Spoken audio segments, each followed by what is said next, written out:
The day begins like any other. The city wakes, footsteps echo, traffic hums, and people rush into the whirlwind of another cycle. Some wear smiles that hide storms. Others carry silent battles invisible to the world.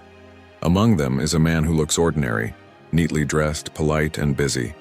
Yet inside he wrestles with a question that many secretly hold. Is it possible to be happy every single day, even when life feels unfair? Can happiness be trained like a muscle? This question has haunted thinkers across centuries. Philosophers have written about it, scientists have studied it, and spiritual leaders have guided generations through it. But few traditions have explored it with as much depth as the wisdom found in Islamic philosophy. Happiness beyond pleasure. To the modern eye, happiness often looks like achievement, owning more, earning more, reaching higher. But Islamic scholars described happiness differently. They called it tranquility of the heart, a stillness that cannot be bought or broken by outside forces. Centuries ago, the great thinker Al-Ghazali compared the human heart to a mirror. Stress, envy, and greed cloud that mirror until it can no longer reflect light. But gratitude, patience, and remembrance polish it, making it shine again. Happiness then was not pleasure. It was clarity. It was peace that remained, even when storms raged outside. And this is where the training begins. The first step, gratitude. Imagine the man waking up in the morning. Before his mind fills with emails, deadlines, and bills, he chooses a simple act. He counts a blessing. The fact that he can breathe, the roof above his head, the taste of water. Psychologists today call this a gratitude practice. Research proves that writing down 3 small blessings each morning rewires the brain for optimism. Yet long before neuroscience confirmed it, spiritual wisdom had already prescribed it. Gratitude is not just a nice idea. It is a shield, a lens, a way of retraining the heart to notice light in the midst of darkness. The man discovers that gratitude is not about denying pain. It is about refusing to let pain erase what is still good. The second step, patience, but gratitude alone is not enough. Life will test him. He will lose things, face rejection, and endure days that feel unbearable. Here lies the second training, patience. Patience in this philosophy is not passive waiting. It is endurance with dignity. It is the decision to meet hardship without surrendering your inner peace.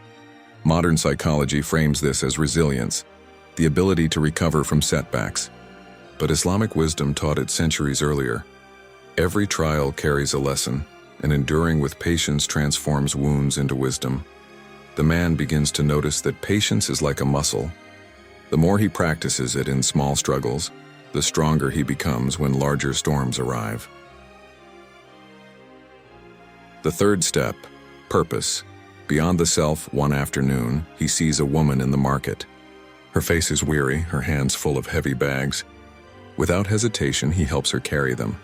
She smiles, and for a brief moment, the heaviness in his own heart lightens. This is the third training, seeking purpose beyond the self. Happiness expands when shared.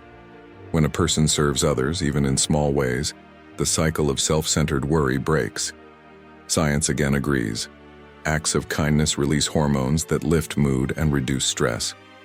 But the deeper truth is this: when you shift from why me to how can I help, your inner world changes. The fourth step, anchoring the day. But gratitude, patience, and kindness are fragile if left floating. They require anchors. Just as a ship must tie itself to something solid, so must the human spirit. Throughout history, believers anchored themselves in daily rituals of prayer and reflection. These pauses were not interruptions to life, they were recalibrations. A moment to breathe, to realign, to remind the heart of its direction. Modern wellness calls it mindfulness. Spiritual philosophy calls it remembrance. But the effect is the same. A scattered mind becomes centered, and a restless heart remembers peace. The man begins to carve out these anchors. 5 minutes in the morning to set intention, a pause at noon to reset, a quiet reflection before sleep. Slowly, his days feel less chaotic. His inner compass steadies. The shift within weeks pass. Life is still hard. Bills arrive. People disappoint. Health wavers. But something is different. The storms have not stopped. Yet the man does not drown in them anymore. He notices beauty where he once saw only problems. He endures trials without collapsing. He shares kindness without calculation, and in quiet moments he feels a stillness that surprises him. This is the fruit of training. Happiness, he realizes, is not a gift the world delivers. It is a discipline. It is sculpted, shaped, and strengthened each day. The practical formula, for anyone listening, the formula is simple, but it must be practiced. Begin with gratitude. Each morning, write down 3 small blessings. Choose patience. When tested, remind yourself, every struggle carries a hidden strength. Give to others, and even a small act of kindness shifts the heart away from self-pity. Anchor your day. Build rituals of reflection that bring your mind back to calm. These steps may sound simple, but when repeated daily, they reshape the very way the brain processes life. The deeper secret, and here lies the deeper secret. Happiness is not the absence of hardship. Happiness is the ability to carry light into hardship. It is not about escaping the storms, but about learning to float above the waves. The man no longer chases happiness as something distant. He cultivates it within himself every single day, and though life remains imperfect, his heart is no longer restless, it is rich, it is free. Closing words.